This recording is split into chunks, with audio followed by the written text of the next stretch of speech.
One of the strongest arguments in favor of television's streaming-heavy landscape is the format's accessibility. Streaming platforms allow curious audiences to discover the immense wealth of foreign series that exists, and Netflix, constructive critiques about prematurely cancelled programs and overpriced subscription costs aside, remains a leader in that regard. The company's multi-million-dollar partnership with Korean studios has demonstrated consistent success and shows no signs of slowing down, but Korea isn't the only country Netflix has invested in. The past several years have seen a rise in German-language Netflix originals. The critically acclaimed sci-fi thriller Dark ran for 3 seasons, and The Empress was recently renewed for an upcoming 3rd season. As for movies, Netflix partnered with Rat Pack Film Production to produce the breakout hit Blood Red Sky, a vampire action thriller, and 2023's underrated World War II action epic Blood Gold. Germany's newest Netflix limited series, Cassandra, also hails from Rat Pack as well as writer-director Benjamin Gutsch. Fusing elements of sci-fi, horror, psychological thriller, and women-focused family dramas of decades past, Cassandra is quieter than the company's films but still a sleek, ambitious limited series with plenty of meat on its bones, and given our current time, it doubles as a primal, intentionally discordant scream of female rage. What is Cassandra about? After a tragic incident in their old city home, the Prull family, mother and sculpture artist Samira Mina Tander, father and crime fiction author David Michael Clammer, 17-year-old Finn Joshua Kantara, and preteen Juno Mary Amber Osirimantal, needs a fresh start. Their new house requires significant elbow grease after sitting untouched for 50 years, but it also has an indoor pool, so really, everything balances out. Even more perplexing than the pool, however, is the basement's antique computer system. The realtor just happened to exclude the fact that the Prulls have purchased a 1970s smart home run by Cassandra Lavinia Wilson, a household service robot who quickly awakens from her 5-decade slumber.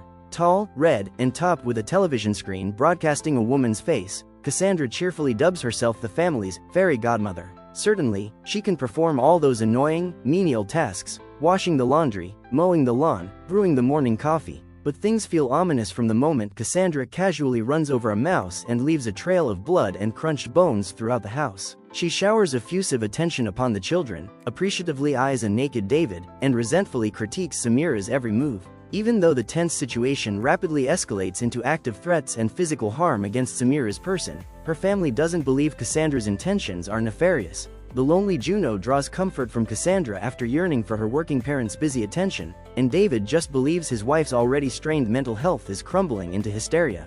Left at the mercy of a mama bear robot with complete control over their surroundings and hell-bent on eliminating her so-called rival, Samira must unearth the truth about what happened to the house's former residents, especially the mother and wife, who bears a remarkably unsettling resemblance to Cassandra.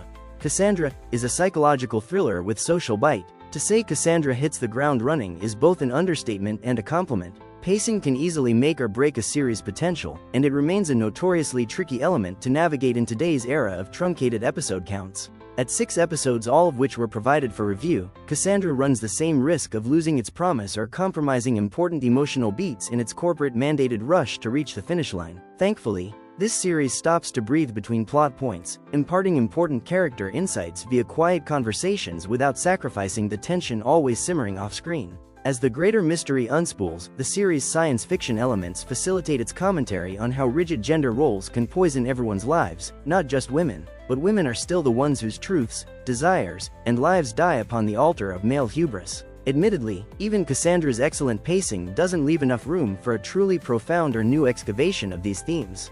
Just because it's been said before, however, doesn't make the topic less relevant or timely. Approximately half the series unfolds in flashbacks explaining Cassandra's origins and the fate of her human avatar, a 1970s woman of the same name who chooses her stay-at-home lifestyle over a professional career. She claims that motherhood and domesticity satisfy her own needs, but what remains of Cassandra the individual when she loses those defining tethers? The men in her life, one a controlling, machismo adulterer, the other a bullied and insecure teen, propel her through insult to tragedy to abandonment. Determined to survive, she seizes what seems like autonomy only to be dehumanized and forced to smile through heartbreak, and her stability snaps. Cassandra the human and Cassandra the AI both make selfish, horrendously chilling choices that dip into full-tilt horror out of an overwhelming need to dull her piercing sorrow and fill an irreparable emotional void. Samira, meanwhile, finds herself trapped inside a domestic thriller with a husband who dismisses her fear, intuition, and lived experiences as nonsense. Unlike most domestic thrillers, the main threat against Samira comes from another woman instead of David, yet a cage closes around her all the same, and it's a different kind of tragedy that Cassandra's pain ultimately pits her against someone who could, in another circumstance, have been an empathetic shoulder to rest upon. Cassandra is a riveting thrill ride grounded in motherhood and love. The number one rule upon which good horror is predicated is having likable protagonists. To that end, the Prills feel like a real family, one with a complex history and able to fracture when their vulnerable bruises are pushed, but overwhelmingly loving. The easy and comfortable chemistry between the four actors underscores their camaraderie and lends their separation the gravity it requires, especially for the poor children caught in the shrapnel of the adults' contention.